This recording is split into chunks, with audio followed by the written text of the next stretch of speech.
We are now back, and we are sorry about that little inconvenience.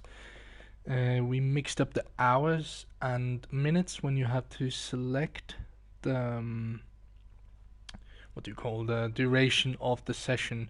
So we have fixed that now, and it should be working as intended. So we're gonna have 10 minutes of practice once again, obviously, and then we are gonna have 10 minutes of qualifying and 72 minutes of pure racing. So we'll get underway just in a minute. I think we have everyone. Let's see. Yep, we should have everyone. So we're gonna start practice yet again, and once again we are sorry about the muck-ups that are happening. We are trying to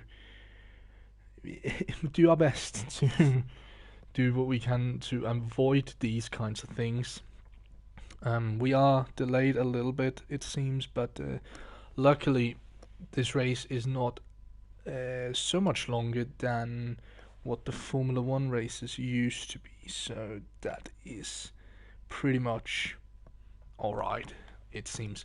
But finally we are underway, we are ready to go, and if you have questions, leave them in the chat and I'll obviously try and answer. So let's see how it goes. So we are just waiting for the session to start again, and there we are. And so there we go, 10 minutes of practice, ready to commence. And new drivers for this race is Jeremy Pope in the Ford, the American, who is the teammate of Jamaican Rob Small. So hopefully they can form a really good alliance in the Chip Ganassi team. He didn't race at the 2.4 hours of Daytona, but this is going to be his first race. And LM48 asks who's going to win the F1 title in SRL. It is not 100% for sure yet, we will say. It is very close at the top in that championship, so yeah, but it's definitely something that's worth watching, that's for sure. A series that obviously is covered by Lance LeBrun, who is racing today for Chevrolet Corvette. He's covering that, so, but yeah, is a bit of a lead going on in that championship, I will admit, but apart from that, I don't think there's anything that is 100% for sure yet, so we'll wait and see. And of course I know it is you, Lewis. I am 100% aware. But I feel like for the users who, or the viewers who don't necessarily know you as well as we do, it's fair to use your name as it appears in the chat. So as we have some disconnecting drivers, it seems. I actually don't know. We're down to 6 drivers at this point. But what is happening is not for sure.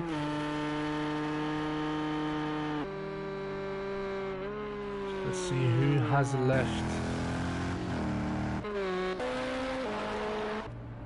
So Reese March.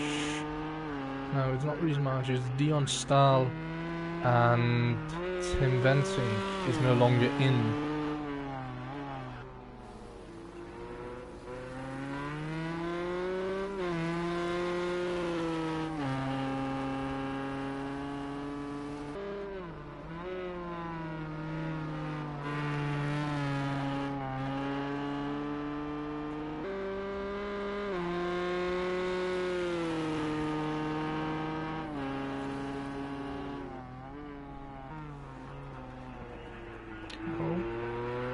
Them back, it seems.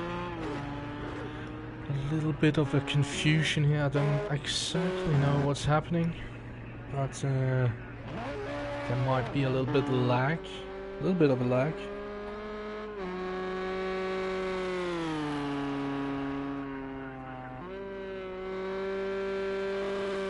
Okay, so they did disconnect, it seems. And Dion is heading onto the track. We still not have Mr. Venting in here, so it will be interesting to see if he's going to be able to rejoin. But right now we have the only time on the board is from Jeremy Pope at 1:29.94. So let's see if that is going to get beaten as Lance posts a lap. It's a 1:31.076. It's 1 point. Is a little bit slower as Jeremy. No, that's not Jeremy. That's Reese. He posts a 1:23. Obviously, he is in the prototype, so he is expected to be faster.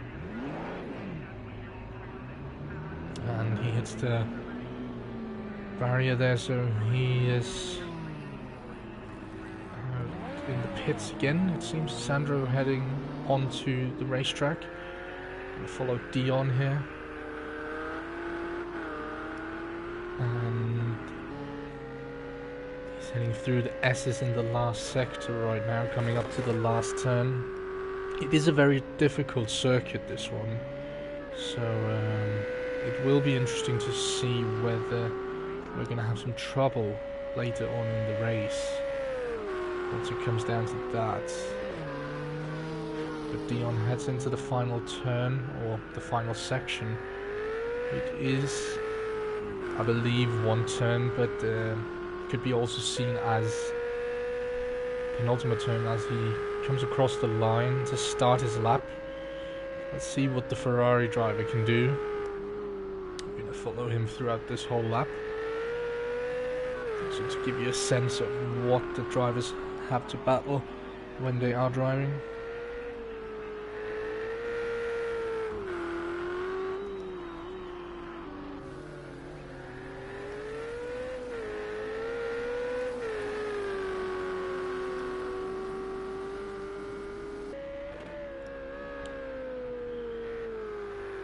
Let's see. Some drivers have posted a lap. Vasilios is 11 seconds slower than his teammate for today, so that's interesting. Did a 1:35. He must have encountered some lap traffic on his lap. Let's see what Dion can do. He's had a very clean lap so far. He's not been disturbed by any other cars in front of him, so he's been able to... Oh, and he gets a big tank slapper there. Heading into the final section, and he touches the barrier on the inside there. So, as you can see, Sonoma already playing troubles to some of the drivers. And he continues onwards. There must be damage to that front of the Risi Competizione car. So his lap time got invalidated because he got sent wide by... Oh, sorry. He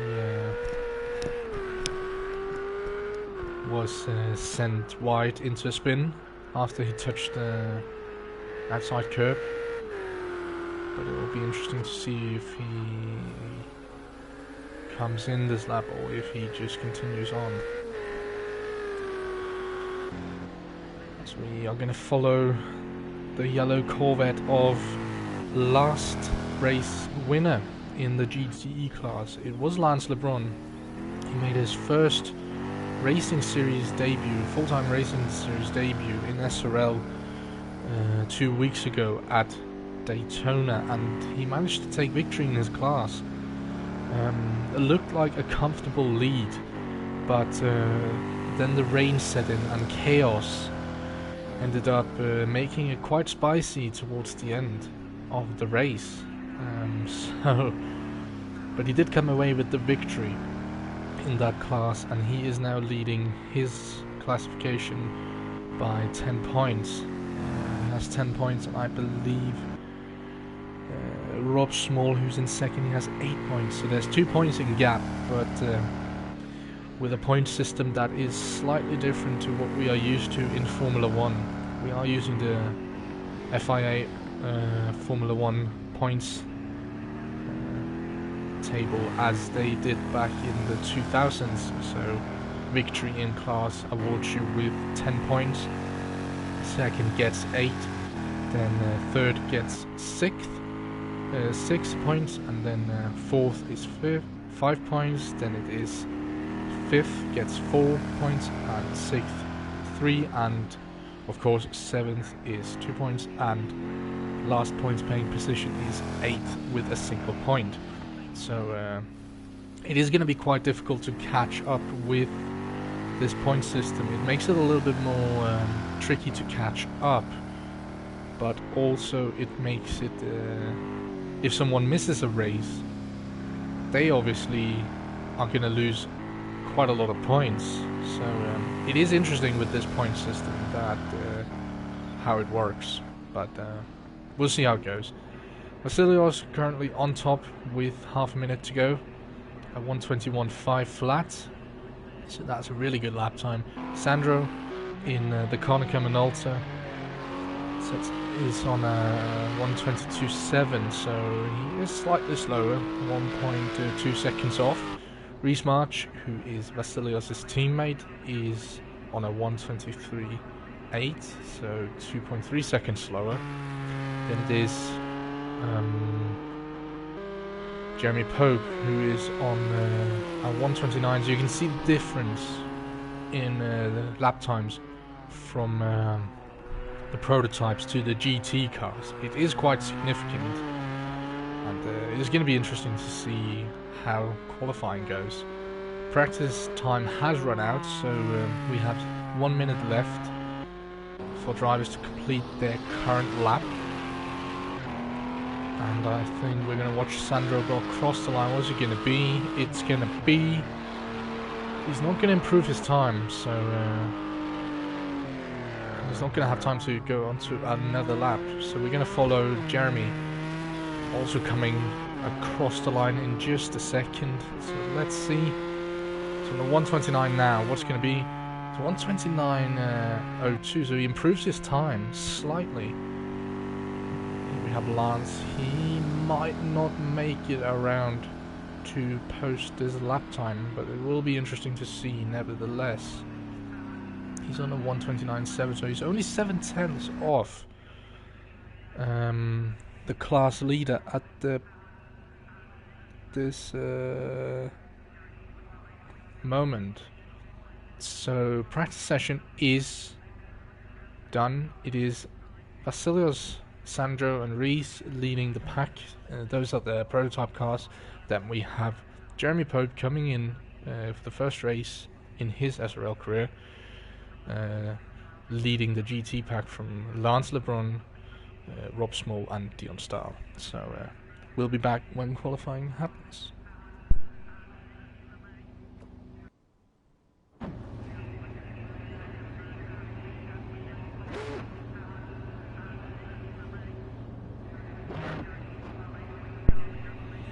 So we are here, qualifying.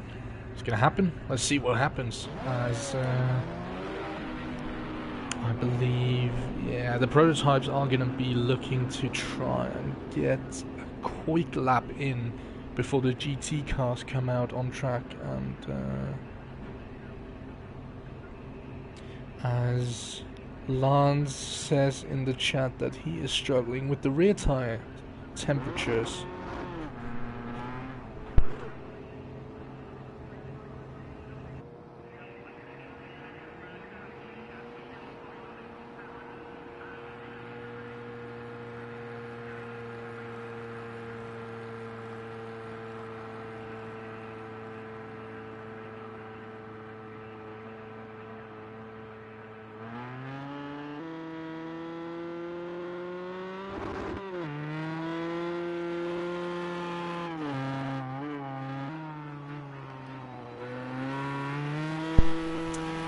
yeah, coming back, we are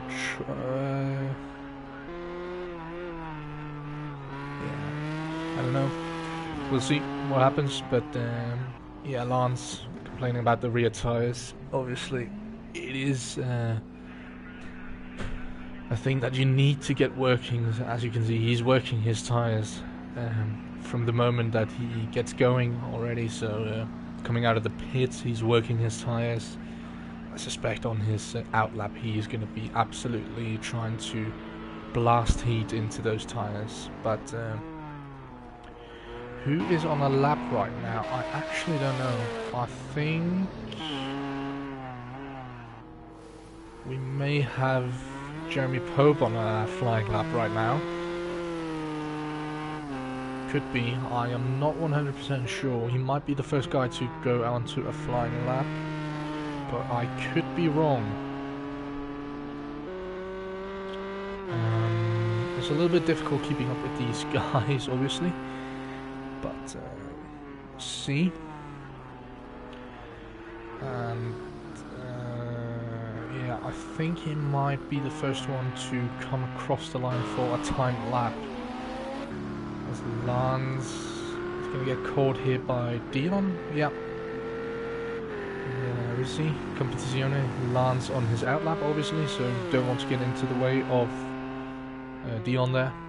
Oh, and he runs a little bit wide there, Jeremy. Not the optimal line through that corner. And he might be on a fast lap. I actually don't know what he is doing, but we'll see once he come across the line. Is it a fast lap or is it... No, that was his outlap, so... or warm-up lap, should we call it. So we might have Reese... No, Sandra might be the first one to cross the line for a timed lap, actually. So he crosses the line. Or was that just a warm-up lap as well? What were Reese? No. Ah, that was a timed lap, so 1:25.5. That is beatable, for sure. That is going to get beaten at some point, as we now have Tim back into the... Really good. He came back in, that is solid. So he's going to make it for qualifying. I actually don't know, but... or he might just be stuck. I don't know. But Rob sets his fast lap, and it is a 1:29.2. So not a bad lap time actually. It's only 0.2 of what Jeremy performed in the practice session, so that's pretty decent. As Reese heads into the pits. I believe Sandra's on his fast lap right now, so we're gonna follow him.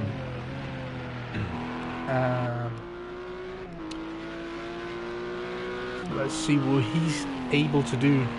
Heading through the last sector now, as that was Jeremy. He posted a lap time. It's a 1:29 flat, basically.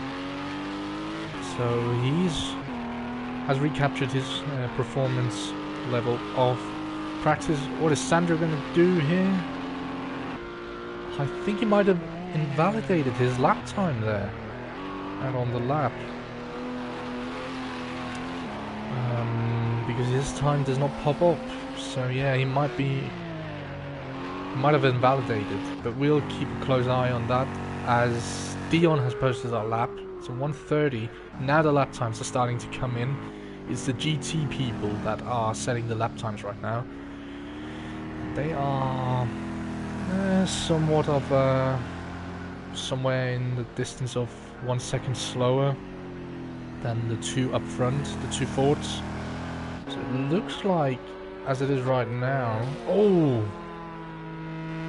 As Jeremy runs a little bit wide there, coming in to the last sector. But it looks like Ford is going to be the team to catch for this race in the GTE field. Whereas at Daytona it was Corvette that was the benchmark. with Nick and Lance today. Unfortunately, Nick could not make it, but it's going to be a strong showing for Ford today, with both their drivers able to compete. As Sandro sets his fast lap is a 1:23.6, so he is nearly 2 seconds faster than Reese in the same category. So currently we only need Tim Vensink and Vasilios Belistiotis to set their lap times before we have everyone on the board. So Dion is heading into the pits. Lance has had a bit of a spin here, and I think that is that in the last corner it might be, as you can see there, very routine driving from Lance there, hitting the escape road instead of just rejoining the track in a dangerous manner. So yeah, he had a spin into the last corner, it seems, or coming out of the penultimate corner. But he has struggled a little bit with that setup for the Corvette. He has been telling that he originally didn't want the Corvette, but all of a sudden he got the hang of it in Daytona, and seems like he's enjoying life. Or he was, at least, at Daytona, as he slams into the wall with the side end. That's going to be a little bit of damage. Back into the pit. Vasilios, is it that time? No, it isn't. It's another invalidated lap time from the Greek driver. And he needs to get his act together, because there's only barely 2 minutes left of qualifying. So he really needs to get it done soon. So does Tim. He wants to prove something. He missed the last race, so he's got things to show as he runs a little bit wide there. So maybe that's an invalidation. But yeah, right now it is quite close at the top of the GT field, with Jeremy Pope on pole position in that class right now. And he is closely followed by his teammate in the Ford as well, obviously. Rob Small, he's only 2/10 off, or nearly 3/10. So, well, actually no, he's closer to 2/10 off. So, yeah. If you have any questions, leave them in the chat. I will answer them to my best abilities, obviously. And we're gonna follow Vasilios here.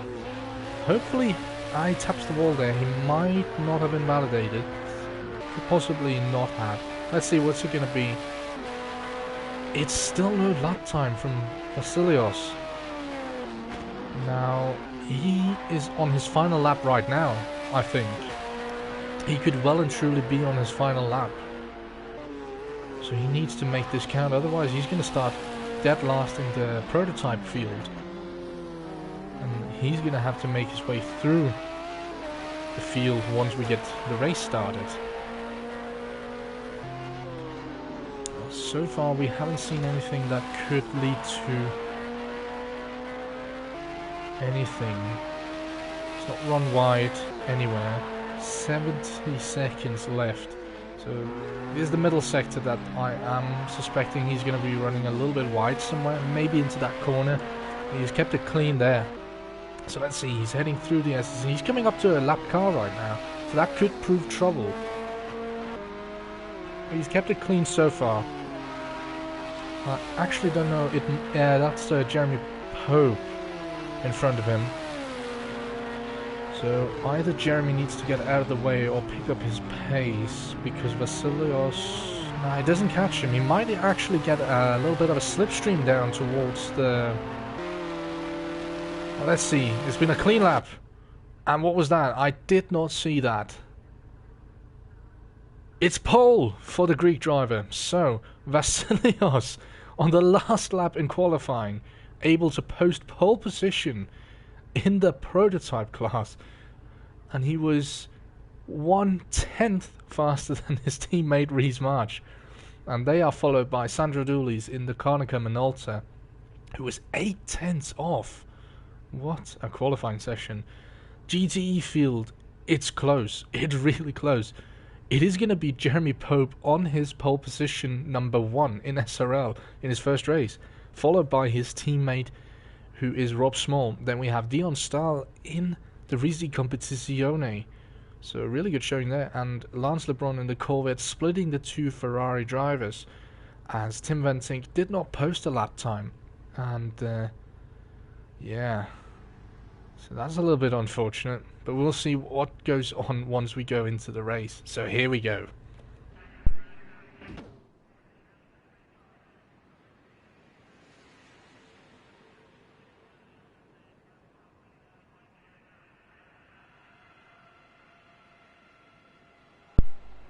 So as we are watching the car of Vasilios Balisiotis, the Danish high-class racing team. It's the second pole position in this series out of 2 possible pole positions, so he's doing really well for himself here. He was under pressure, but he has coped with it beautifully. Right behind him, it is his teammate Rhys March, the second high-class racing car. Then we have Sandro Dulis in the Konica Minolta behind them. Then it is Jeremy Pope in the Ford, followed by his teammate Rob Small, also in the Ford. Then it is Dion Stahl in the Risi Competizione Ferrari, followed by Lance LeBrun's bright yellow Corvette racing car. And last is Tim Ventink, also in the Risi Competizione Ferrari. So we are just waiting for the race start right now. Everyone needs to ready up before we get going, and it is going to take some time possibly, but we are just going to sit tight and wait for the race start. It could happen any second now. And meanwhile, whilst we're waiting for that, you should head over to our website possibly if you are looking to maybe get a drive in either Formula 1 or maybe IMSA in our racing league. So as we get going now, so here we go. It is a rolling start. We're going to do a formation lap here, so they're going to do 1 lap and then come around and do the race start. But as I was saying, head over to our website if you want to sign up for any of the series. We have a beautiful new feature on our website called contact information, so you can just head over there, type in your name, nationality, what kind of drive or what position you want in SRL, so you can opt for race steward, driver, or even commentator. And send us an email if you want to. It's srlleague@gmail.com, and we respond within 2 days. I guarantee that. So yeah, if you're interested and wondering how am I gonna sign up for this, you have it there. Over to our website, into the contacts tab, and then you just fill in the information that is required by the website, and you're going to be all fine. We're going to respond within 2 days, so that's going to be awesome. As they are nearly halfway done with the formation lap, we have some open spots for this racing series. Cameron Weston Edwards obviously not showing up today. His car is occupied, so it's in the GTE field. We have 2 Aston Martin seats, and then we also have a single seat in a BMW, if possible. You can choose. It's not up to us. You can come in. We haven't really sorted it out, as we don't really have had the drivers to fill in those seats. But if you're thinking I can do that, shoot us a message, shoot us a mail on the Gmail, and we'll respond. But we are ready to get underway with this racing. 1 hour, 1.2 hours are lying ahead of us. Vasilios Balisiotis, second pole position, and here we go. And Rhys March is already well onto his back side. As Sandro, look at that drive. He must have slacked off and given it full beans coming towards the start-finish line. And Rhys gets a little bit unsettled there as Sandro passes him. The 2 Fords, so they've kept the order in the GTE field as far, but oh no! Jeremy Pope runs very wide there. And is it, oh no, the teammates, they've hit each other. And Lance has also made a mistake further back, but the teammates of Ford. Oh dear. Rob Small, he might have misjudged his braking points or might not have had warm enough brakes. But he has clattered into the side of his teammate. And that leaves him now leading the class with Tim venting. There must be damage onto that Ford, or both of them at least. They must have damage. But Tim already mounting a challenge. He started last in this class. Remember that. Ah, that rhymes. Oh, he makes a mistake. No. Oh dear. So he's gonna drop. He's gonna drop massively here. Dion is gonna pass him. Is Lance gonna pass him as well? No, he's gonna be too far back. But Tim makes a mistake, and he is now down to the second to last position. But we have Vasilios out in the lead. He's leading from Sandro Dulis, and then Vasilios' teammate comes in third, Reese March. But Vasilios already pulling a decent gap. Oh, but he runs very wide there. That could be penalties if he doesn't stop doing that further on into the race. But he's already taken a commanding lead of 3.5 seconds. So the Greek driver already onto the job again that he did in Daytona 2 weeks ago. But it is Rob Small who's leading the GTE field from his teammate, who did collide with him on that lap 1. It's going to be interesting. The gap is not too big yet, as Rob makes a mistake there coming into that corner. There must be some damage on the Ford. As Vasilios is down to second now. So he must have made a mistake now. I think he might have. I didn't see that, but Reese is onto his tail. Oh, look at that! So Vasilios, I believe, is coming into the pit. Yeah, he's coming into the pits. So what has happened here? Has he made a mistake that has given him damage or anything? He is coming in, so let's see, what is this for? Is this because he has hit the wall too hard and has some damage? Because this is a very early pit stop. He's gonna fall, he's gonna plummet to dead last overall in the race.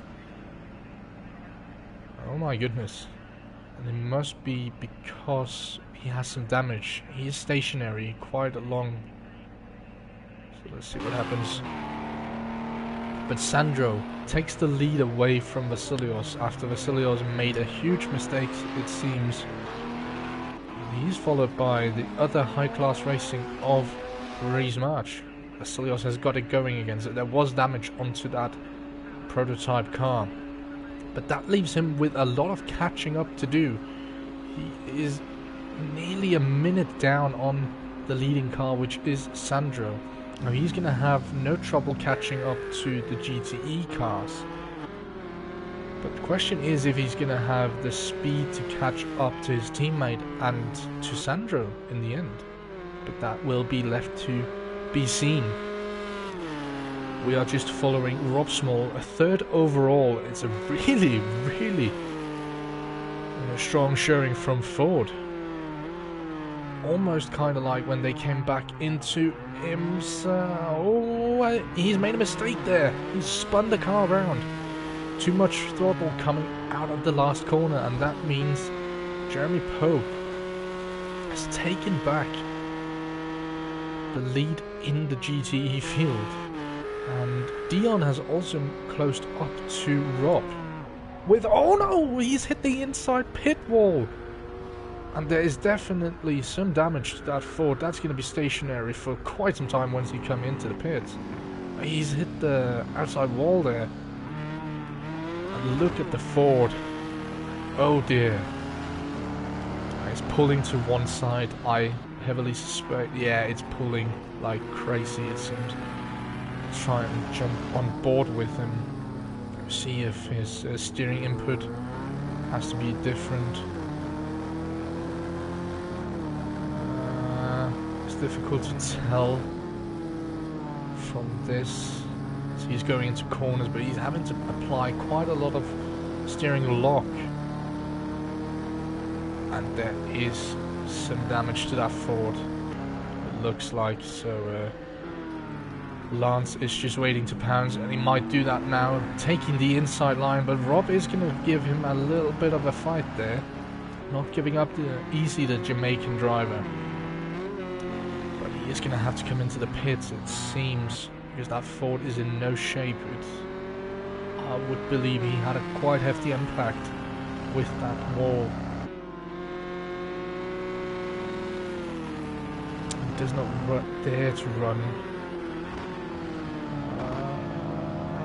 Oh, he's misjudged his braking point there again. He's not heading into the pits, but he's hit the inside, the pit wall. There must be more damage there. Vasilio is still quite far back, but could be catching up quite easily if these guys keep making mistakes. But that means right now, Jeremy Pope is leading this class, the GTE class, followed by Dion Stahl. Now it is... Wait, Tim has made a mistake now, because Lance has moved up to 3rd place in the class.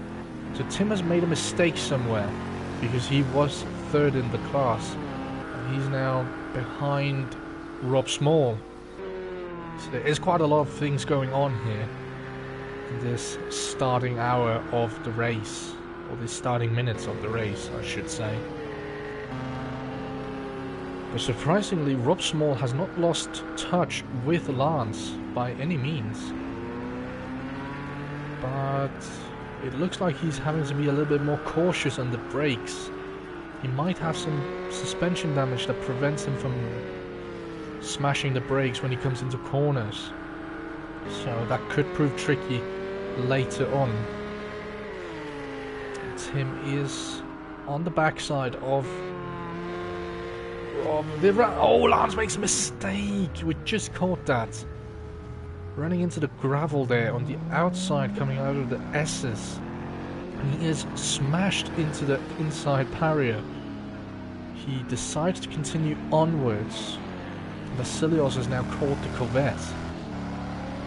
So GTE field, they keep making mistakes upon mistakes and then mistakes again. So with this reshuffling, let's try and run through the order of the race. So far we've just barely done 10 minutes of this race. It is Sandro who's leading, followed by Reese. There's around 10 seconds separating them. And there's Jeremy Pope in the Ford leading the GTE class. He's sitting 3rd overall right now.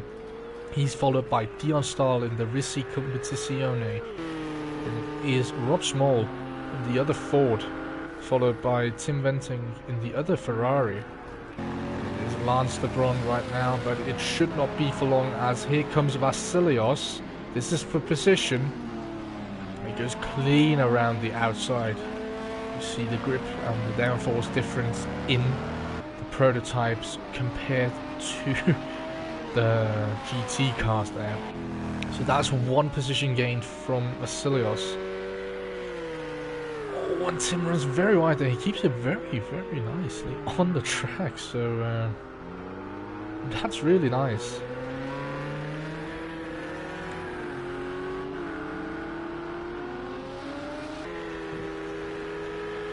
But he is now going to be hunted down by Vasilios, and he's actually relatively close to Venting. But the thing is, Venting does not have to yield the position.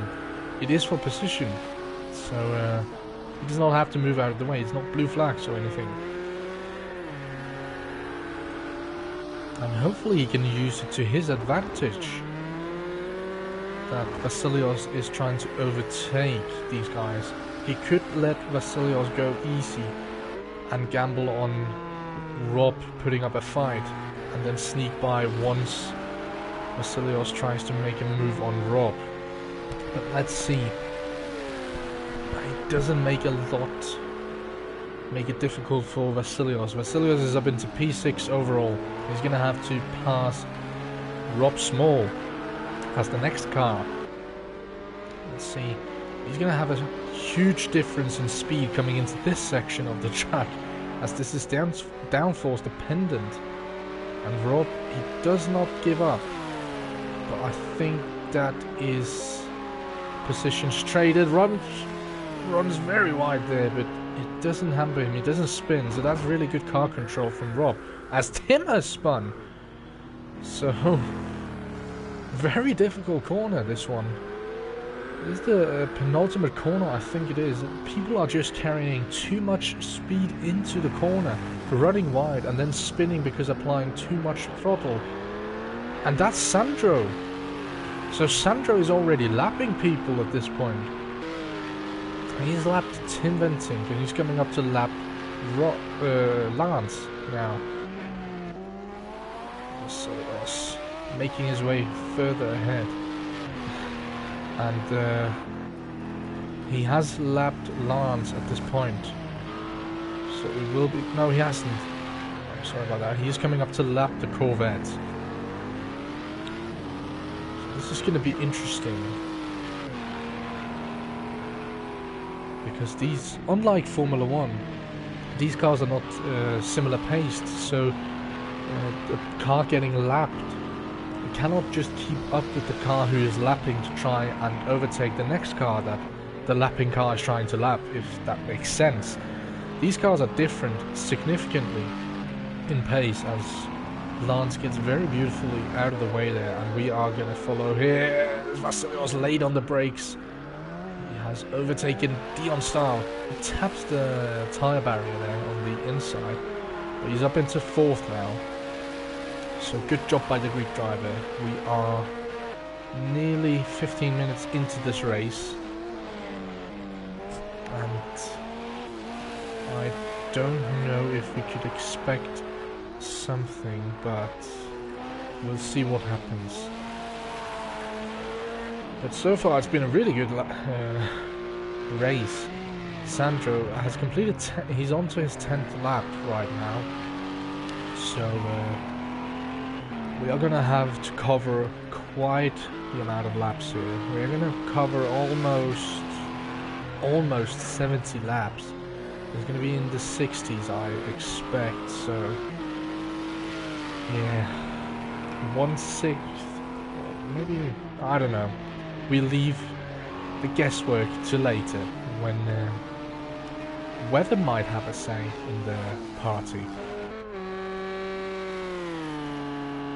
But so far, the only driver you really can't put anything on is probably this guy, Jeremy Pope, in the Ford. He's leading his class. He's sitting third overall. He is going to get caught down by Vasilios. That is inevitable. But he has not made any mistakes so far. He got absolutely run into by Rob Small at the beginning of the race, but it doesn't seem like it has hampered his abilities to maneuver the car, as Vasilios overtakes Jeremy. And Jeremy is now down to fourth overall. But still a really good showing from the American on his debut. So let's see what this is going to turn into later. As right now, there isn't really much going on, it seems. Reese is keeping that 10-second gap to Sandro, but Sandro is lapping drivers. I think just lapped... Was that Tim Venting, maybe? I think it was, and Tim spins, so more trouble for the Dutch driver. Lance is coming up here now. Passes him. Tim having trouble to find reverse, or maybe just waiting for people to pass. There's a possibility. Tim down to last. Lance moves up a position. He's in fourth right now in his class, and he is getting hunted down by Reese March right now. So the second car to lap these guys is going to be Reese, obviously in the high class racing prototype car. we still wait to see. Vasilios is still sitting 38 seconds behind Sandro, so nearly. He's nearly. He is 1/3 of a lap down to the other two prototype cars, but if he can dig out some of that pace that he did have in Daytona, he's gonna be something to get worried about, I would say, because he was blistering in that race.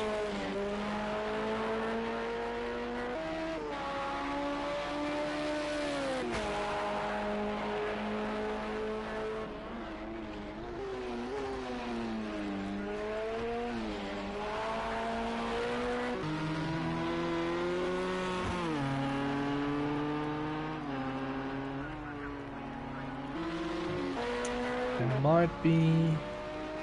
Yeah, Vasilios has a penalty of 5 seconds that's going to get applied towards the end of the race, so not only does he need to catch the other guys, but he also needs to gap them by 5 seconds. I don't know how he got those 5 seconds, but it is likely that it is because of some contact with some drivers. It could be, I don't know. It is a little bit difficult to guess on that one. Oh, a respins! So he has not made it life easy for himself there. And he gets back onto track in a safe way. He's now sitting 22 seconds behind Sandro. And all of these mistakes, or some of these mistakes, could cost Reese in the long term. Vasilios is not that far behind him, surprisingly. And Reese is coming up to lap, I think that's Tim. He's coming up to lap, I think. It has to be, yeah, it is. So, it's going to be difficult. Let's see what Reese does here. It's also going to be interesting to see if the weather has a say in this race like it did at Daytona. And it's also going to be interesting to see if when the pit stops set in, how they're going to affect this race. But we will wait with that until it eventually does happen.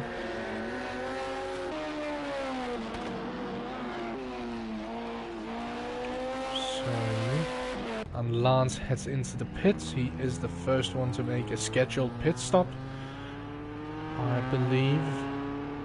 Now he might just be topping up on fuel and getting some repairs done.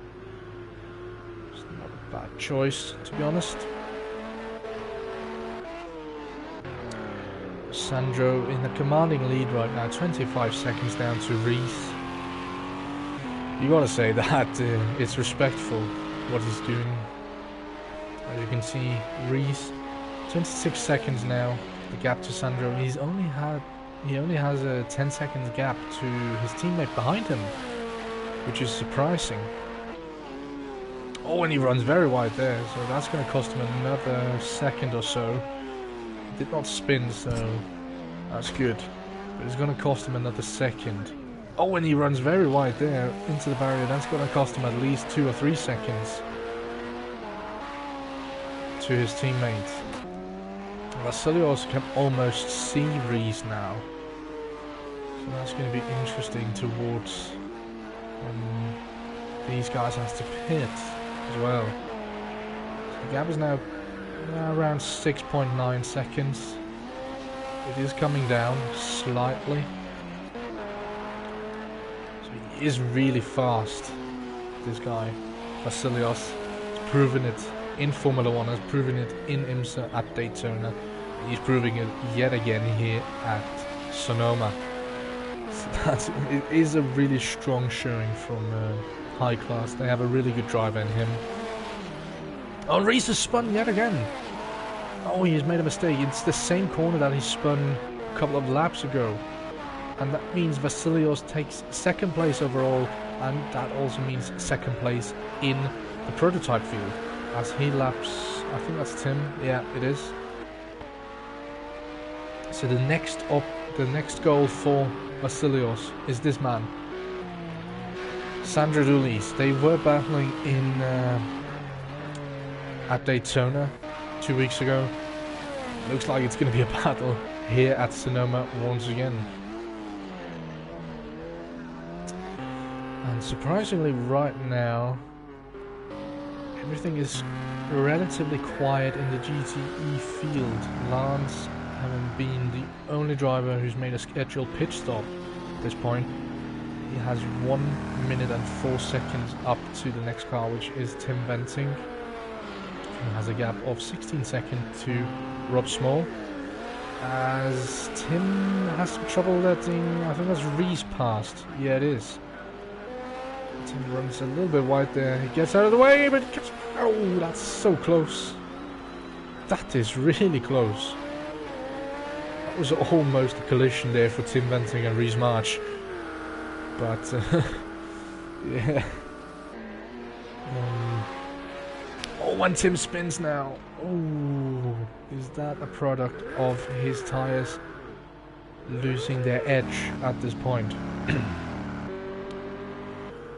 could be. He has been running for, what would that be? He's been running for nearly 20 odd minutes on these tyres. So it could be time for a pit stop for Dutchman in the Ferrari. One man who's not faced any kind of trouble, Jeremy Pope. He has just been dominating from lap 1.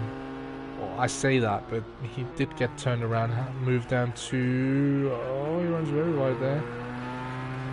Luckily there was a lot of runoff area there, so...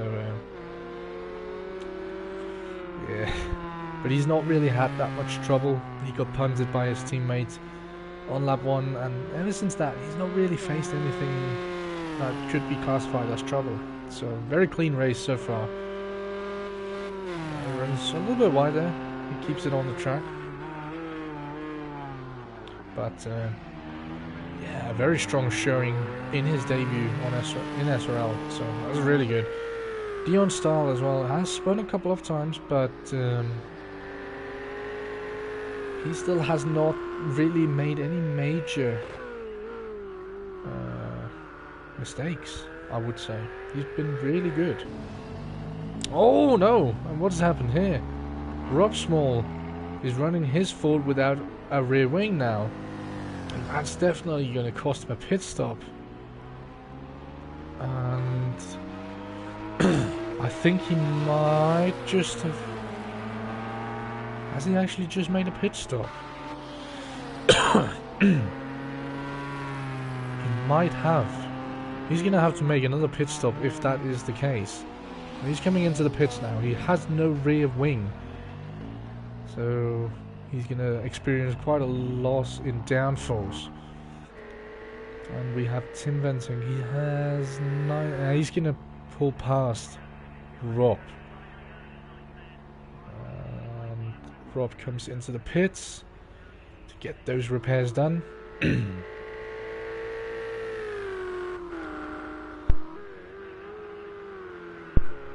And Tim Venting also comes into the pits. So that's really surprising, actually. And that must be for new tyres, possibly. Maybe some fuel. It is a little bit unclear on what it could be for. Oh, that's not his pit stop. It's pit box. Tim, come on, man. It's further up. There you go. There we go. So Rob has been stationary until now, basically. So there were some repairs that needed to be done there. And that is Dion Stahl lapping Rob. So that is surprising. And I honestly don't know what's going on right now. It's a little bit difficult to tell. But out of the pits is Rob Small. Lance makes up a position on Tim Venting. Rob is out of the pits.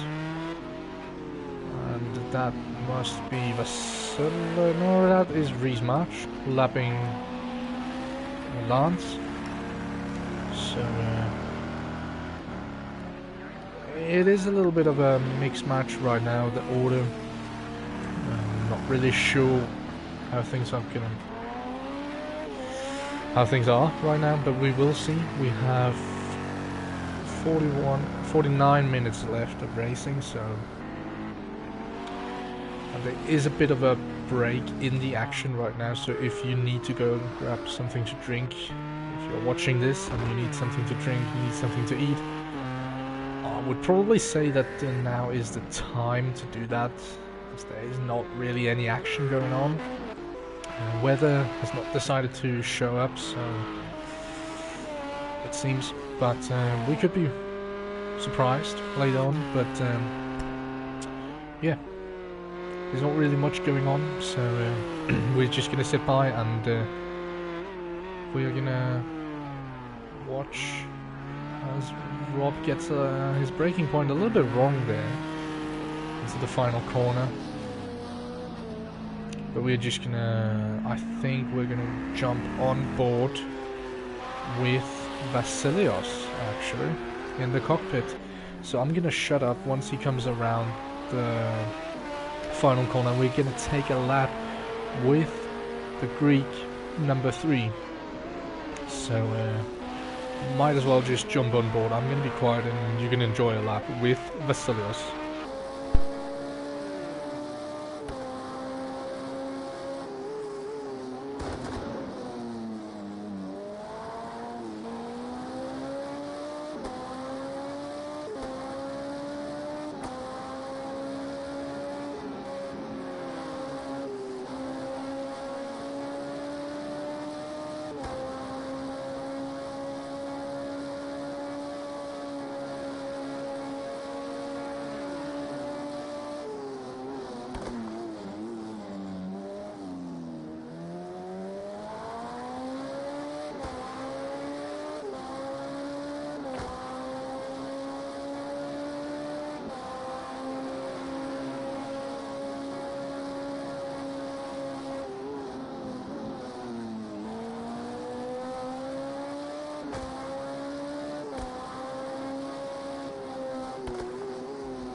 So that is pretty much a lap as Reese heads into the pits for fuel and not for tyres, surprisingly.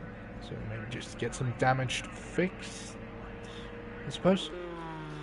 I wonder if Jeremy Pope is going to overtake him. It doesn't seem likely, but we will stand by and see.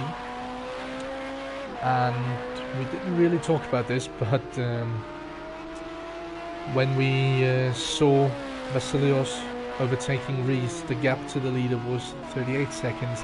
It is now down to 22.2 seconds. So he has made some inroads on Sandradoulis in the span of 10 laps. So that is really good driving from one of the Greek drivers. The other one is maybe conserving a little bit on his tyres, trying to play an alternate strategy. It could be, but we don't know. Reese March still sitting in the pits, and Jeremy has overtaken Reese, so Jeremy up into 3rd overall, and he is going to have to let Vasilios pass there. Did it really well. Reese is still into the pits as Rob has lost a position to Lance, so there must have been a mistake there from Rob. Are we seeing another glitch here? I don't know, but we will see. It doesn't get going. Question is if is he getting repairs or has his game lagged out? It's yet to be seen as they're going to follow this battle. So the two that were fighting for position at Daytona, now they are doing it once again. It's Lance LeBrun versus Rob Small. It's the American versus the Jamaican. So, and Reese gets his car going in. Tim Venting now heads into the pits for a stop here. So it will be interesting to see what the strategy he is planning on. But the Ford and Corvette battling once again. It's not for the victory this time though, it is for third position in class. Lance runs a little bit wide there, but no harm done. So let's see what he can produce in terms of... oh, he's made a mistake, oh no, and they come together. Lance makes a mistake, loses the car, and Rob Small cannot react in time, and runs into the side of him. So Lance keeps his position, and there must be damage to that Corvette, because it is running a little bit wide every now and then, but he doesn't come into the pits. What about Rob? He doesn't come in as well, so they are going to continue onwards with their battle. A man who is on a mission as well, Reese March, he is catching up to... I think that's Rob he's trying to lap. No, it isn't. It is actually... he's trying to unlap himself from...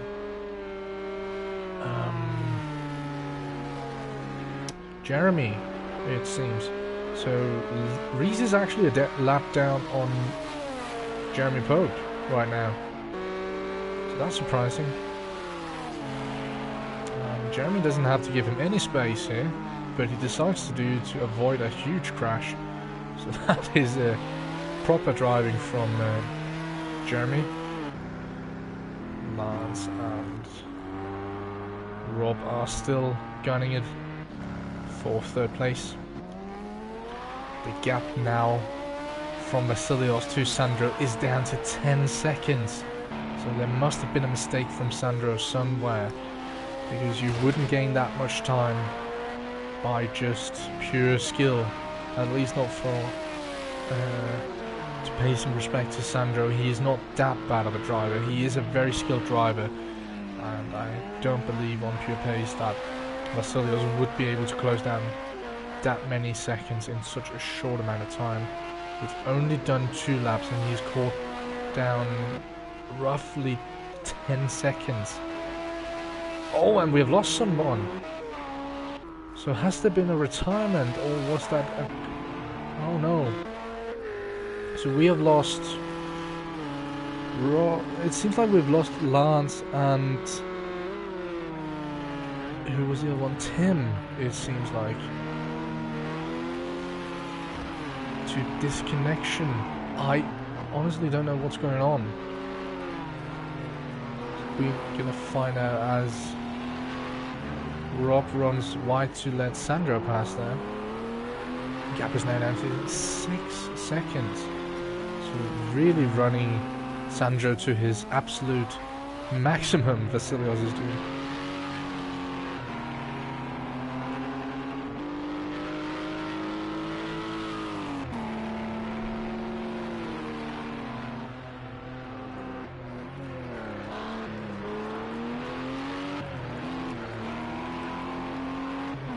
Yeah, we have lost 2 drivers, unfortunately.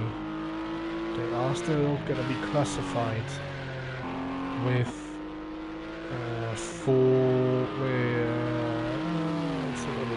4th and 5th in the GTE class. The question is if we know what order we lost them in, so... but we will see.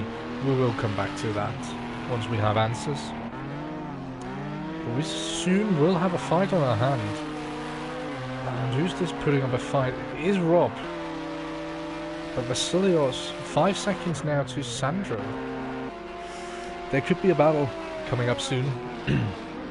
So that will be very interesting.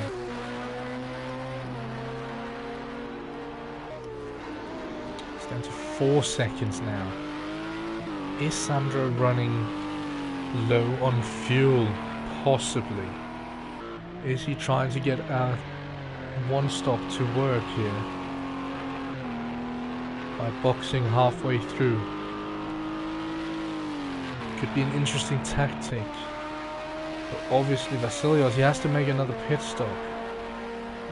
We can check how much fuel they have respectively.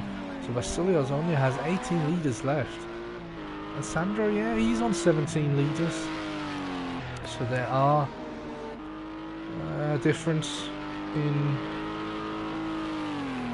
fuel.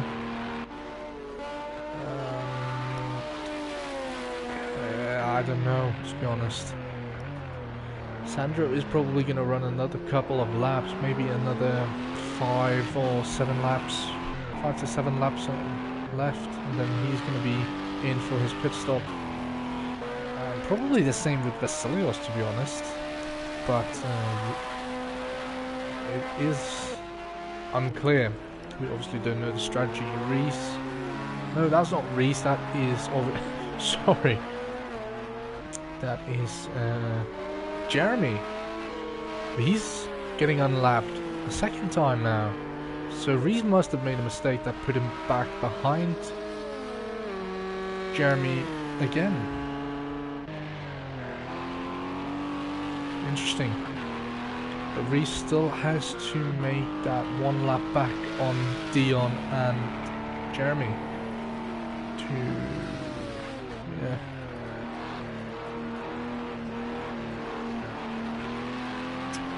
And we are gonna have another commentator in here in just a minute, so the action is kind of on hold right now. We are gonna have Lance LeBrun back in here.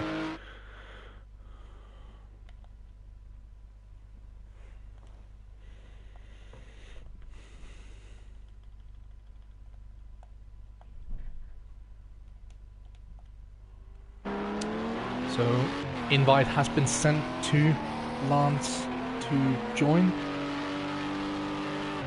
and he says that he got his connections let him down, unfortunately.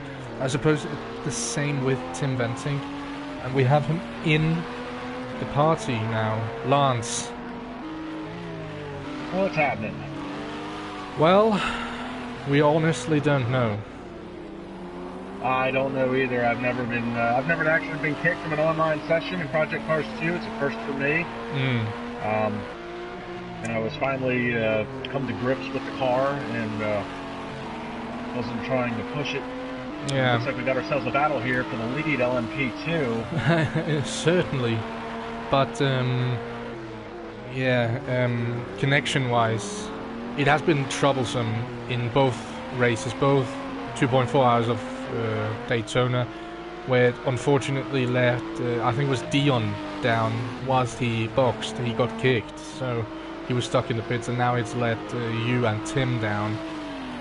Yeah, I know Tim was in the pits for a while as we watched Vasilios trying to make a move on the Sandro down into the horseshoe here. And the sun is starting to set now, so we are going to go into nighttime in a short while. But I suppose good news is that you are still going to be credited with 4th place, so it is going to give you points on the board. The same with Tim. Well, I appreciate that, because that's I didn't leave under my own accord. Exactly. So, but here we go. We have a really good battle waiting here. Two drivers. The battle here is definitely heated up, and this is such a tricky track. With the sun going down, the speeds are actually going to pick up. Tire temperature has been hellacious for a lot of drivers today. Yeah, we saw a lot of drivers spinning, especially in the last sector, penultimate corner, out of the S's. It seemed like tire grip was just non-existing in that place of the track, and people just ran wide. Well, I think what had happened was a lot of the guys that had practiced, myself, Rob, Jeremy, we had done the practicing without thinking about what the track temperature, what time of day, or what part of the year that you would have the race actually set up. So we had a lot of our stuff defaulted from the 2.4 hours of Daytona, which we all practiced with in January. Yeah. And then you set the tracks to June, which definitely created a lot of temperature. And now we've got these two guys coming up with a GTE car. Oh, and into the pits goes Sandro. So yeah, he goes into the pits. It looked like Vasilios was going for an outrageous dive bomb there, but it was just Sandro slowing down for the pit entry, as Reese marches also into the pits once again. So, but Vasilios into the lead. He was last, I believe, on lap 1. So he made a brilliant comeback. there's still a lot could happen in this race, especially heading into night. Even though the track temperature is going to cool, I mean, it's still a very narrow track, and some of these blind corners are just going to become more blind as the track, you know, goes into nighttime. There's no nighttime lighting, or at least there's not a lot here at Sonoma, unlike Daytona where the whole track is lit up. You can pretty much run Daytona with your headlights off and not run into an issue, but yeah, exactly. here you're in the desert. The lights are off, the lights are off. Yeah, there are some floodlights standing on the edge of the like concrete walls, but it's nowhere near as bright as Daytona, the oval part of Daytona especially.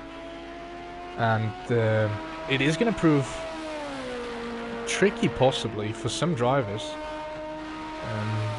once we head into the night. And Vasilios now comes in for the pits. I was suspecting that, as he only has around 9 or so liters of fuel left. The same with Sandro when he came in, so they were running quite similar strategies. So it's going to be a fight to the end, it looks like, between those two. And Sandro trying to go for the undercut, obviously, as we pick up Sandro here, number 5. At least in my feed, I'm trying to watch both. Oh, and he runs wide he's blown the whole carousel. Not good for him. He's blown the carousel big time, so this is all falling into the hands from Vasilios. It depends on if Sandro he has is going to be kicking damage. himself in the butt. If Vasilios has more damage, it's going to take longer time to repair that for the team, obviously. But you are right, it is going to play into the hands of Vasilios here. He has to run perfect through the S's if he wants to have any shot at trying to get this lead back. So he is in the S's right now. Vasilios is still stationary in the pits, so he's not moving yet. Looks like they're probably still doing some repairs on the car. And he is getting... Vasilios is gone. Yeah. This is going to be close. Vasilios is coming... It's going to be very close because it's a very long pit road here at Sonoma. And he is coming through the last... No, he's coming into the pits again, Sandro. Oh, what has happened here? Has he picked up some damage, or what has happened here? He has enough fuel left. Is there possibly... It's hard to tell with the graphics on this game whether or not they're actually repairing the car, if they're changing the tires. I was just trying to wonder if there was some rain possibly that Sandro was trying to compensate for, but there really isn't. So it is a genuine pit stop for Sandro.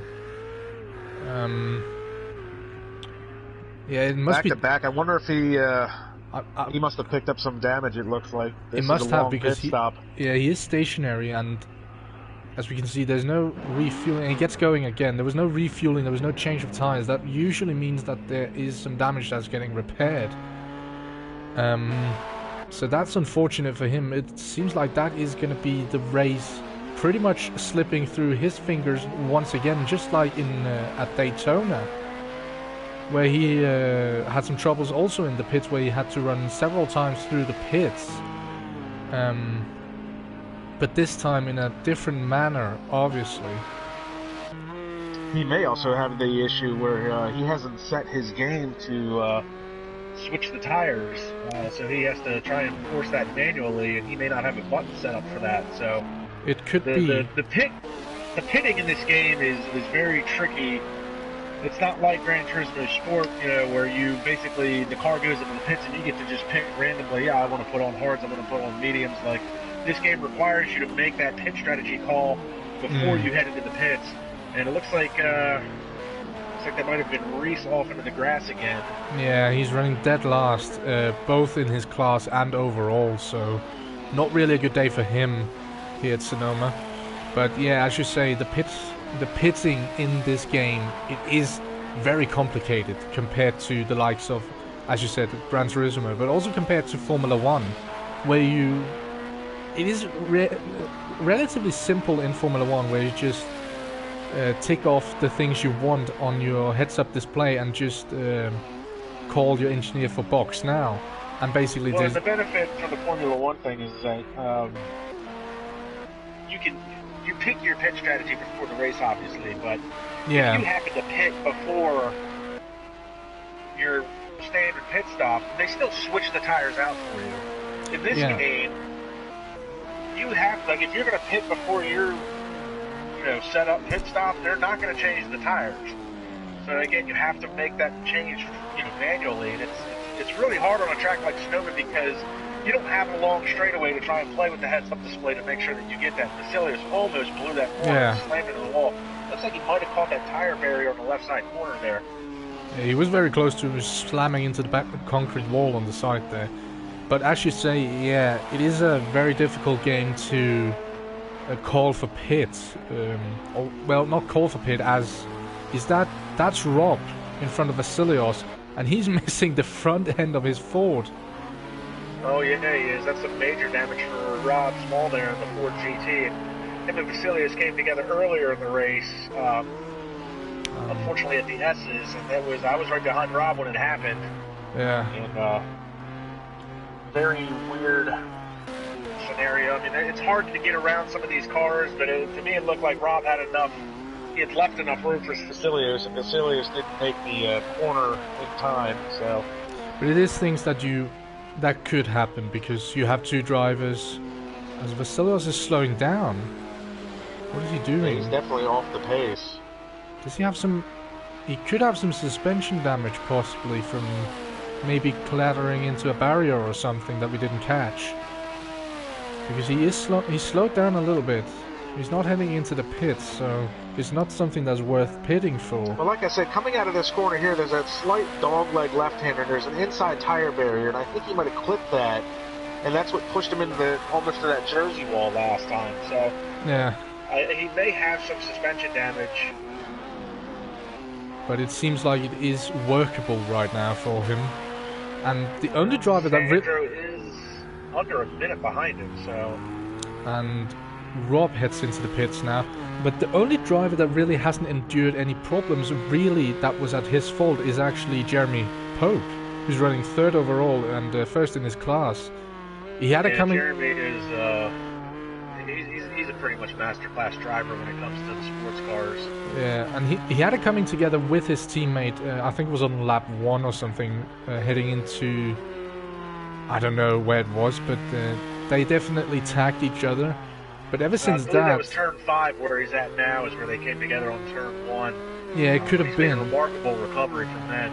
Yeah, and he's not looked back ever since that. He's not made any mistakes. He's not really spun the car around. I think he's the only GT car that hasn't spun this race. So he's been very, very consistent and very, very solid out on track today. Yeah, I think Jeremy was one of the few GTE drivers to make the call that he went out on hard tires because I think he knew that the tire temperatures were going to be an issue just from his experience. I went out on softs because, again, I had practiced in cold temperatures, not thinking about what the track temperature might be like, and I usually opt for softs because I'm looking for the most amount of grip that I can. Obviously, being that I'm a pad driver, it's a little bit harder for me to modulate the throttle. There's not as much leeway, so I try to use the soft tires to get as much traction as possible, but when they overheat in this game, it's just like being on ice.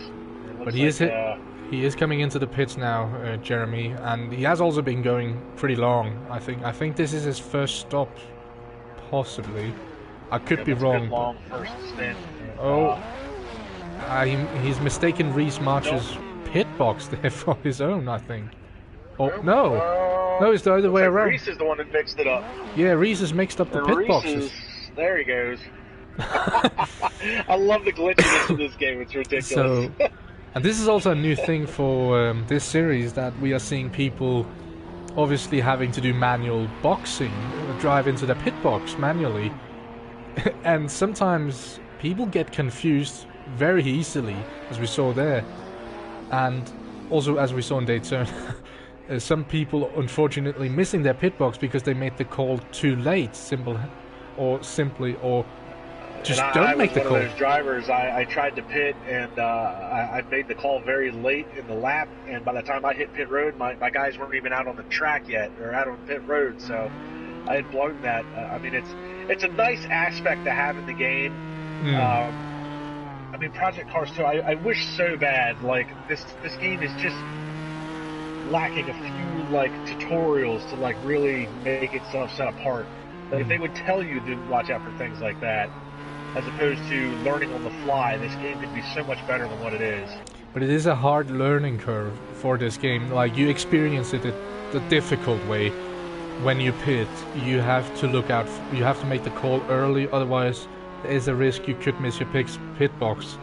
You have to box within, like, before you run out of fuel, because if you run out of fuel, there's no mercy. This game, it is probably the closest we get to real life, but it is also very unforgiving once things like this does happen, as you say.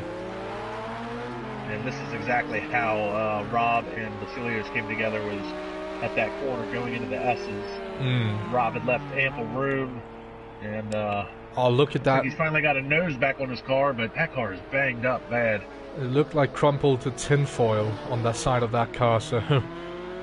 and here we go. He's going to be in the way of another LMP2 car. This is going to be interesting going into turn 1. Big lock up there from Rob. Oh, that's very close. I think that was, it was Vasilios once again coming very close to Rob. You know, I gotta say, I would really love to see those two racing in the same class, because there is no loss for love between those two right now. And it could well happen, because we discussed this in the weeks that have passed since Daytona, that the top 2 of the GTE class progresses into the LMP2 class, and the bottom 2 of the LMP2 classes get demoted into GTE. And it will see a change of fields, and if Rob can keep his pace up and stay in that top 2, he could well and truly be looking himself at a LMP seat at some point, and a possible battle like face to face with Vasilios in the same class, and that, I wouldn't mind that, to be honest. I really wish I did not get disconnected from this race, because looking at how things have unfolded, I was finally getting a good race pace where I wasn't running into too much tire temperature issues, and I was finally figured out how to modulate the throttle, and the track temperature was falling. I really think I would have had something for Rob, which is right now my main target, since me and him are, you know, first and second in points. But Jeremy's obviously going to be up there after this race. I mean, Jeremy's just running a... You say I think that he's going to be the one to watch. If he can make the rest of the races, the rest of the season, he's my candidate to take the championship. Easy. Yeah, so after this race, it is going to be Rob who is leading the championship, actually. He's going to be on, as I can count right now, a possible 14 points, as it seems, as he is going to get 6 points from finishing 3rd if he does that today. And then obviously he got 8 points last time, so that's going to make it 14. As I can count as well, you are going to be level on points with him, actually. With the 4 points you get today, you got 10 points last time out. That, of course, also equates to 14 points. And then Jeremy, if he wins this one, he's going to grab 10 points for himself. So it's basically a 3-way battle in the championship. And I'm just looking to see Dion. What is he up to? He has 5 points right now, Dion, and he is currently in 2nd, so that's going to give him 8 points. I think, what's that make? He's going to get... Rob's car is definitely crumpled.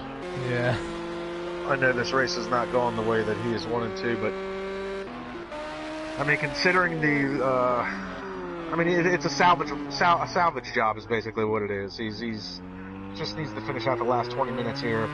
Yeah. I mean, unfortunately, there's no more GTE cars left in the race due to the disconnect. Yeah, that is something we have to look into, and possibly someone else hosting the lobby so that these things do not happen, obviously. Because we can't... I don't know if it's a fault of yours or if it's just the game. I know Tim was in the pits again for an extended period of time.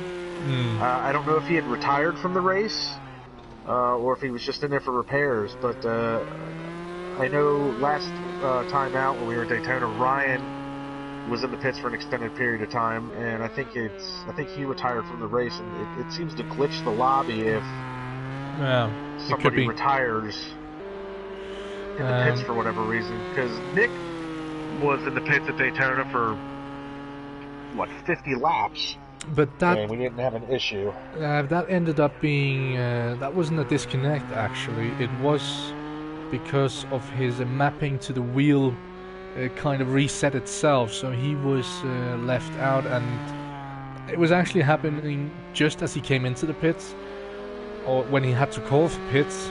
So he couldn't change his tires, and he could not top up on fuel. So he was essentially, what was happening, he had to do another lap where he was resetting his wheel, plus that he was calling to get boxed yet again. So he came out like with, I think it was like 10 minutes left in that race, and did a couple of laps, ended up doing only 30 laps. So it is a game which I think has a little bit of a glitch every now and then, but overall I think it is a good game. Looking at the realism aspect of the game compared to the competitors of Polyphony with Gran Turismo Sport, which is more of an arcade game, I think. Yeah, Gran Turismo Sport, I mean, it's definitely a good game. It's definitely more arcade-ish. I mean, this one, obviously, the setups, setting up a car is very detailed in that aspect. I mean, weather, such a factor. Nighttime, you can, adjust the timing, and, it's the realism. This is what it was set up for, was doing these types of endurance races that we were running this year in IMSA. And Gran Turismo is definitely more of an arcade-type feel. I mean, you can run a 24-hour race in Gran Turismo, and weather's not an option. Exactly. Time of day, it doesn't go from light into dark. I mean, you can set it for a specific time, but it's going to be that the whole time. So it's definitely more arcade style. It's definitely an adjustment for a lot of guys. I mean, I really think having to work with these pit strategies in this game is going to be key to moving forward. In the series, it's the guys that can nail the pit stops are the ones I think that are going to capitalize on it. I mean, as we've seen, Jeremy hasn't had any issues in the pit. Facilities, even himself, hasn't really had any issues with pit stops. Sandro, we saw, had to make back-to-back, and that ultimately cost him.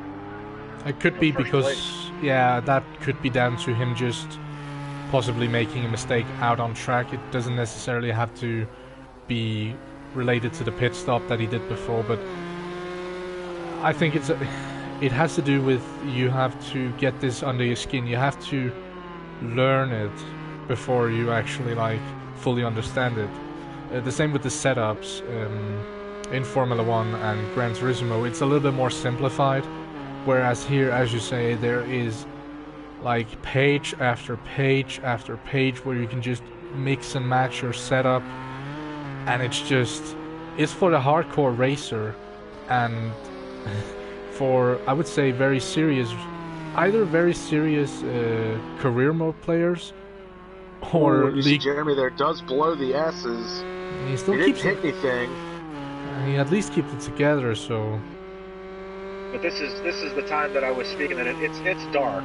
Yeah. I mean, you can see there's there's a few floodlights at a couple of the corners, but I mean, just going into this hairpin at the end of the track, I mean, you come out onto the front stretch, there's some floodlights here that lights things up for you a little bit. But after you head up into turn 1 and 2, it gets dark when you come over turn 4, and that's that blind right-hander, which is already a blind corner during the day. Like here, for example, there's not, if any, light.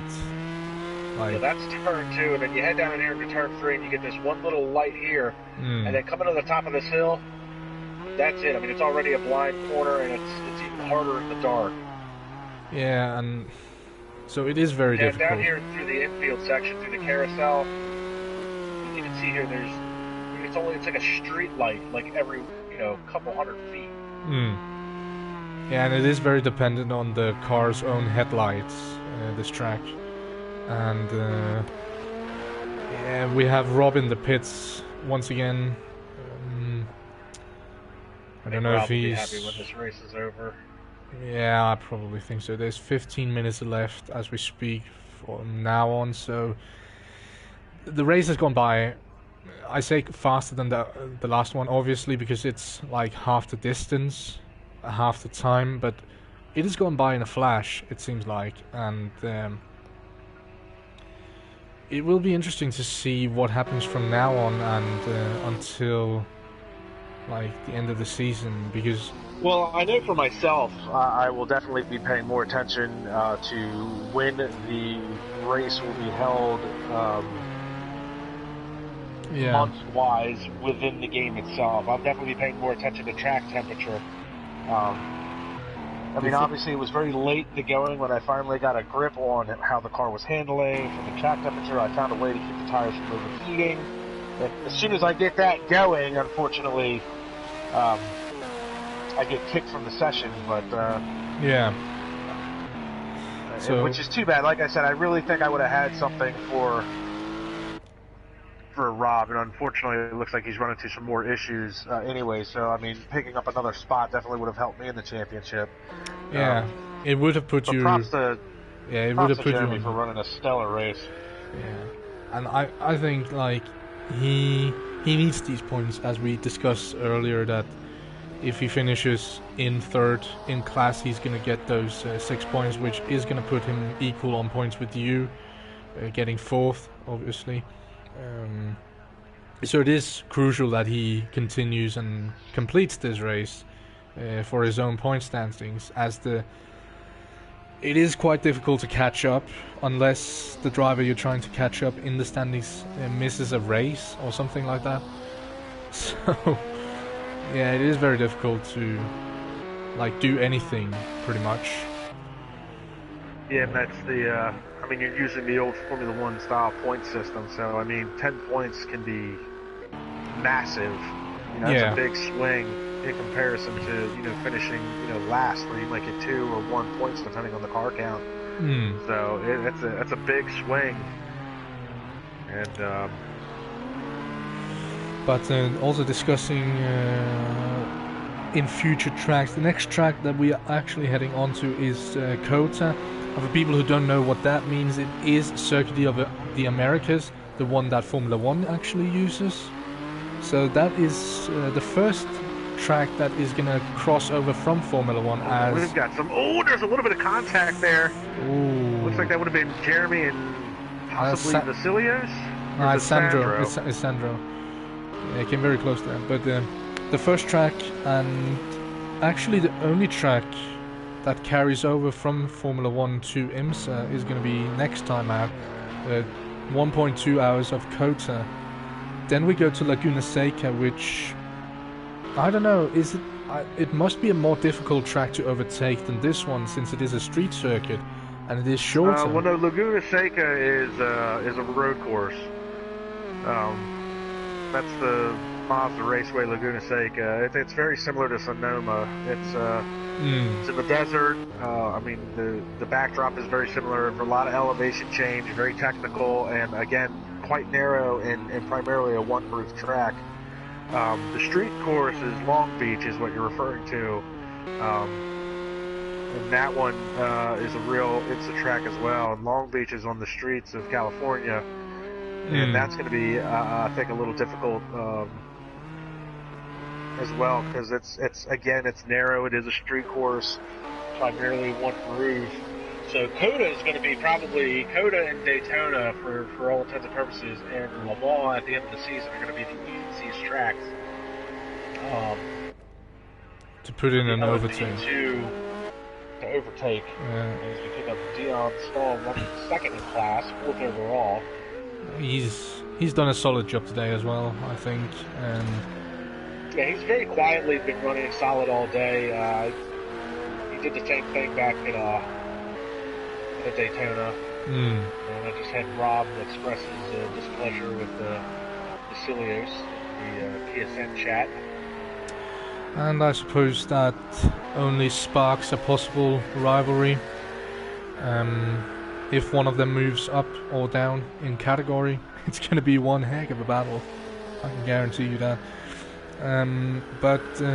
Next race in the series is 1.2 hours of COTA. Then we go to Laguna Seca for 1.2 hours. Then it's 1.2 hours of Long Beach, obviously. Then 1.2 hours of Road America. And we're going to end the IMSA season off with 2.4 hours of Le Mans.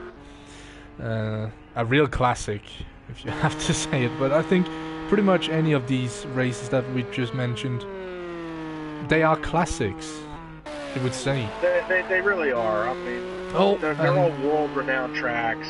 And we have lost Reese March. It seems like he had enough, so he's gonna say that's it and thank you very much. He's gonna get noted for 3rd place in the prototype class. That's gonna be 6 points for him on his tally as well. So he is kind of headed to Vasilios, though. He's still setting incredible lap times.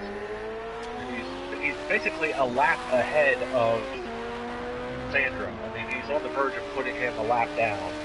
And his best lap time, if we look at that, it is actually 2 seconds faster than Sandro, who is the 2nd fastest, or holds the 2nd fastest lap time.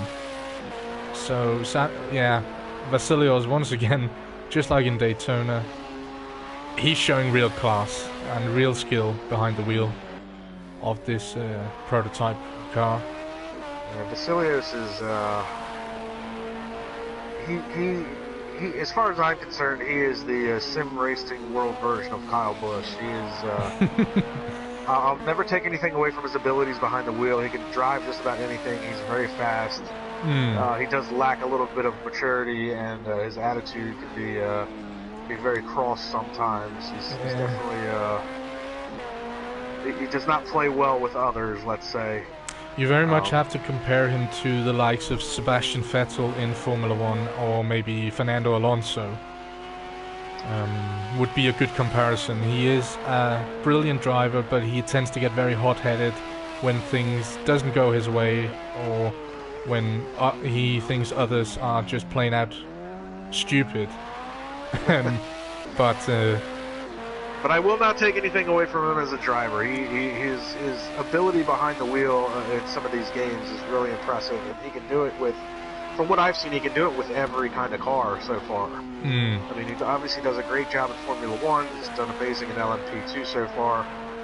Yeah, he's one of few drivers in Formula 1 to actually keep Mr. Lewis Marshall very honest in the championship fight, and he does not let anyone rest. And it seems like if it continues like this throughout the whole season in IMSA, he's going to take this championship very, very comfortably. He's on 11 points. He got 10 points for finishing first in class, and obviously that fastest lap overall gives him another point. It looks like after this round he's going to be on 22 points, getting another 11 points. First in class and fastest lap overall, of course. But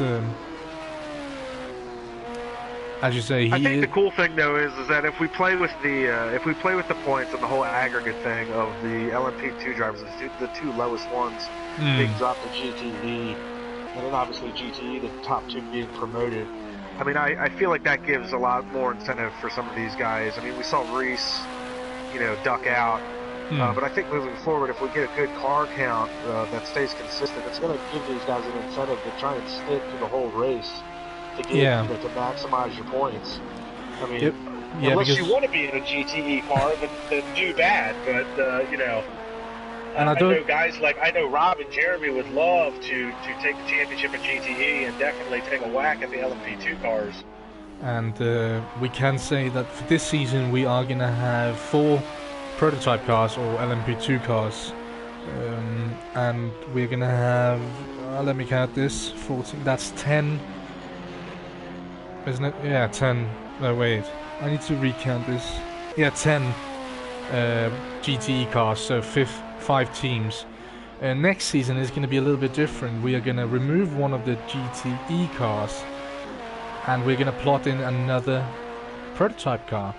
A prototype team, so another LMP2 team, which is going to be interesting because that makes more room for people moving up and down,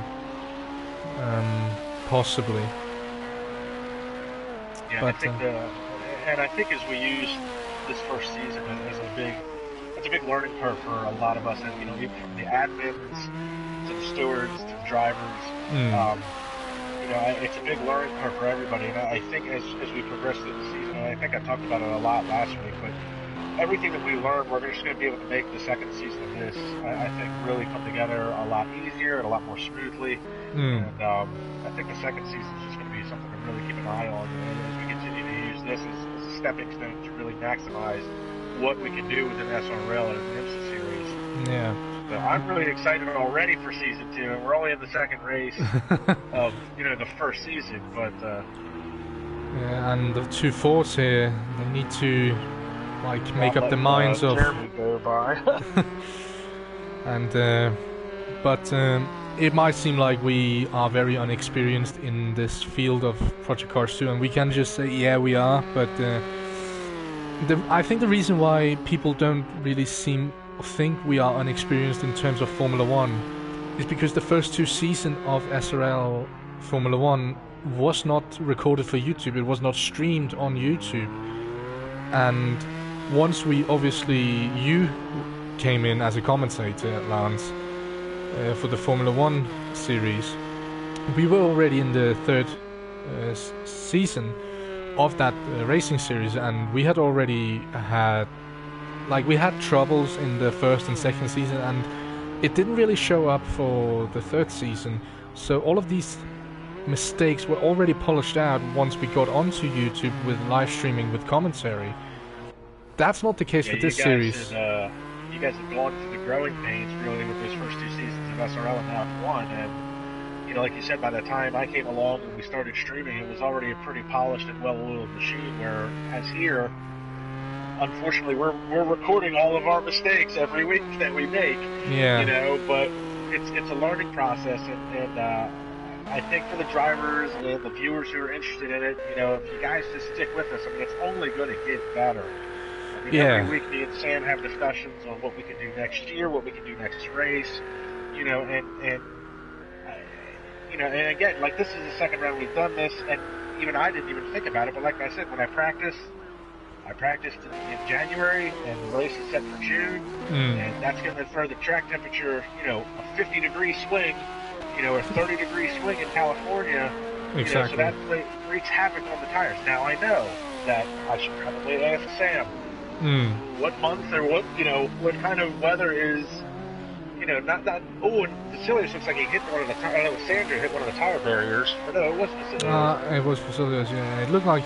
But now I know to ask Sam. Is the race going to be in July? Is it going to be in March? Yeah. That way, when I practice and work on my setup, because the game, as we've talked about, is so sensitive to setup. I had a really good setup this morning. I finally thought I clicked on something, but come practice and qualifying for the race, it's June, it's hot, and my rear tires are ice skates. And that's what comes with such a realistic game, is if you don't practice in the right settings, you're gonna get screwed, pretty much. Let's just say it as it is. You're gonna get screwed. So we have... Our time has flown by. We only have 1 minute left of this race, plus the lap that the drivers are on, so time has flown by. Not really much action ever since the disconnection of the other drivers, as Vasilios runs a little bit wide there, but apart from that... me and Rob looked like we were going to have a halfway decent battle building up. Me and Tim had swapped last place a number of times due to our own separate incidents on the track. Me and Rob ran into each other a couple of times, just not from us causing a wreck to each other, but I would spin out and he would hit me, or I saw him have contact with Vasilios. It was just, the race was a mess I kind of thought it was going to be, just because it's so narrow. Obviously with less cars on the track now, everything's spread out a lot, but if we take a look at... portion of this race was definitely... If we take a look at the map here... You see on the track map there, you see everybody is pretty well spread out. I think Rob's still in the pits. I think he's pretty much just called it a day. No, I don't think is that Rob? There was someone on the start-finish straight. It might just have been one of the guys passing through. Yeah, on the start-finish straight I think it has been, but... Yeah, Vasilios, again, 1 minute and 46 seconds down to the closest car, which is Sandro in second place. I think he's lapped him at this point. I mean, the time difference would tell me that it would be a lap gap, but yeah. As we can see here, is it the fastest lap from the two drivers that have posted the two fastest laps? There's a whole 2-second difference from Vasilios to Sandro, so he's on a different level right now. And we're still yet to see what Cameron can do. Yeah, I gotta say, Cameron, I really thought was excited about moving forward with this. He's been expressing his desire to want to be a part of it for the last couple of years, but he's not participated. But it could be for separate reasons. We don't know. Obviously, he took part in the Formula 1 race that was last week. That was Australia. He took part in that, and it was a little bit strange that he didn't. I really want to see him in an LMP2 car because it is a high downforce car. He's really stepped up his game this year as far as the F1 season. He's made some great starts. He's found some pace in the car. The handling model of the game hasn't seemed to call him out like it has with a lot of the other drivers. So I'd be really interested to see what Cameron Weston Edwards can do behind the wheel of an LMP2 car. And obviously, we would love to have more drivers on the track. So, and speaking of more drivers on the track, congratulations to Vasilios for the overall win, and congratulations to Jeremy Pope, class win, and an overall podium, which you don't see often for a GTE car. Oh, that's one. Yeah, that's a thing now. A GTE car taking an overall podium. It's not something we've seen a lot of, if we've ever seen that in real life. But it has happened. As it says, Tim has joined. It's a little bit late, unfortunately, but it is Vasilios Belistiotis taking another victory plus the fastest lap. He's going to be on 22 points in the standings after this. Sandro comes home in second. He takes another 8 points, so that is going to be 16 points. He's quite far back. He needs to pick up his game a little bit. Then we have, obviously, class winner of the GTE field. It is Jeremy Pope taking 10 points in that category. Then we have Dion Stahl taking the 8 points and second place. Rob Small rounding out the podium in the GTE field with his 6 points. Reese March, he retired, so it's going to be third place in class. It's 6th overall. It's going to be 6 points for him. Lance LeBrun, who drove the Corvette, is going to take 4th in the GT class, so it's going to be, as far as I'm aware, it's going to be 5 points, possibly. And then Tim Venting is going to take 5th in that class, and it is going to reward him with 4 points. So that has been the 1.2 hours of Sonoma, and I would love to get Vasilios in here for an interview. I don't know if we can get Jeremy. We will try. I can suggest him, or... It is private, yeah.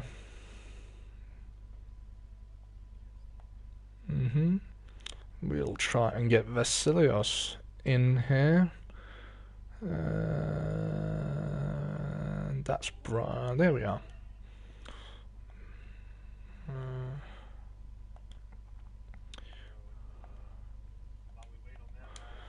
Check us out in a couple weeks, or a few weeks. We'll be doing the Circuit of the Americas, the 1.2 hours, and again, we'll be starting midday and moving into the night. And we now have check out the SRL F1 race in a couple weeks as well. Yeah. And we've got Vasilios with us. Vasilios, congratulations on your second win. Thanks, man. I really appreciate it. We just need to know you have your microphone on shared option, yeah? Hold on. You need to ask them, otherwise they forget. Yeah, I have. Okay. So, it's another victory. Yeah, talk us through it. You were last by lap 1 as far as I remember. You came back and you had a little bit of a battle with Sandro. Unfortunately, a second pit stop in succession for him meant that he went a lap down, I think, to you. And from there, you just cruised it home. Yeah. At the beginning, I didn't thought that this race will go this way, in the right way, because as you guys may have seen, I've had a big crash. Yeah. I don't know what the corner is called, but it's a chicane, I think. Yeah, the one which goes right and left, and I touched a curve there and lost it with around 200 kilometers per hour. Had some suspension damage and had to pit on lap 2, I think. Yeah. Yeah. So you were pretty much dead last by lap 2. Exactly. I had a gap of 1 minute and 30 seconds, I think. Yeah, to the driver in front, which was a GT. I think you were almost a lap down by the first lap, and it looked like it was gonna be like one of those races where it was you just needed to complete it. You ended up winning it. You ended up taking fastest lap as well, and it was not by a tenth or so. It was by 2 seconds that you took the fastest lap to Sandra Dooley's. Yeah. So now you're actually sitting on 22 points in the standings. Sandra behind you, who's going to be second after this, he's only on 16. If it continues like this, you're going to run away with it. I really hope so. It's looking pretty good to win this championship. I don't know how many races we have left. How many races do we have left? We only have 5 races left in this series, obviously. But we also have to coordinate it with Formula 1, obviously. And yeah, I believe, as far as I know, Formula 1 is going to be the next thing that's going to happen here on the channel. But can you confirm that, Lance? It would be the next thing, but I don't exactly know when it would be. It'd probably be 2 weeks' time. Yeah. I have to work next week, so I won't be able to commentate. So 2 weeks' time, we will hit the Formula 1 track. And that is going to be Abu Dhabi, which is round 11. So we still have 10 races left in Formula 1.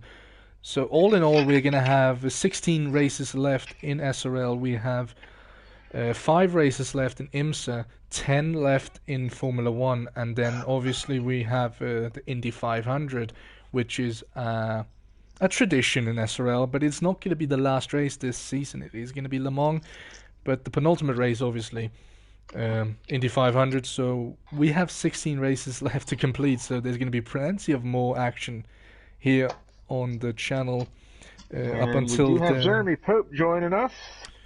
Jeremy, congratulations on your win today. You definitely ran almost a picture-perfect race. Aside from your slight contact at the beginning with Rob, your teammate, and a couple of minor offs throughout the course of the race, you were pretty much on point all day. You nailed the setup. How would you say your race went today for you? The race was okay. After that lap 1 contact, I was gonna let Rob go because I knew if I held him up, it would have been a problem. So I'm thinking team and points wise, but going into that turn, going down the hill and up the hill is that dirty air. So from being behind the LMP2, so I already knew what they expect, but I maintained as well as I could. I didn't think everybody would like go off track in like the first half of the lap, so that gave me enough time to catch up to everybody. And then I caught up behind Rob, and then like the back of his car just came around. And then I think he hit the tires and he got damaged. So from there, I was just on cruise control. I thought he was going to catch back up. Yeah, and but then he could just stay 1-2. But now, did you struggle with tire temperature like a lot of the other drivers did today? I know myself and Sandro and Rob had all experienced some tire issues and degradation. The rear of the car. Did you have the same problems, or was your setup a little bit different? No, I didn't have any tire temp problems until the track temp went down towards the night part of the race. But everything was fine. I played with the tire pressures like in a practice session, so just to understand what the car is going to do, and I look and see what the rear is doing, so that way I can adjust my driving. But also the doing aero tweaks helps with that, so it was fine.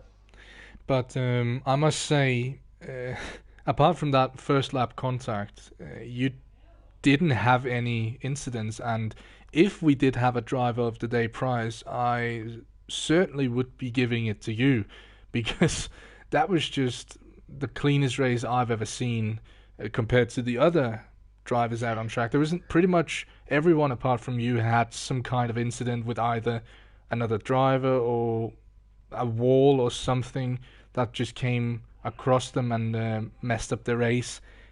As you say, you were just on cruise control. So congratulations. I'll say it from experience. I mean, Jeremy is just. I mean, he's a master in the GT cars. I mean, in Gran Turismo, in this game, I mean, he's won multiple IRL Gran Turismo Sport Championships in Group 3 and Group 4.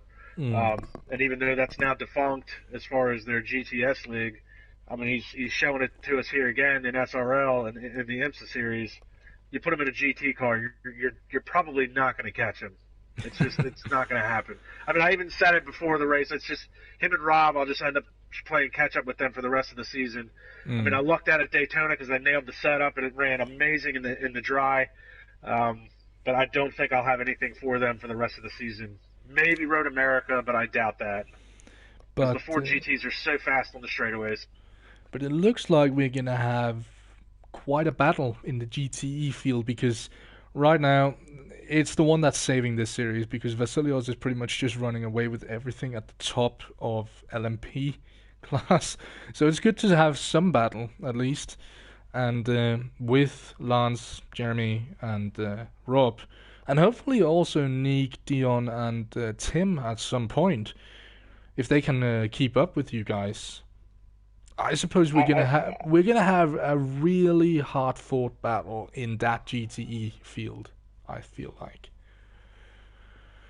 Yeah, and I think if Jeremy, I mean, obviously, like you said, I mean, you were on cruise control today. I mean, I would hate to see you at a track like Road America, or even Circuit of the Americas, which we're going to do in the next few weeks for the next round.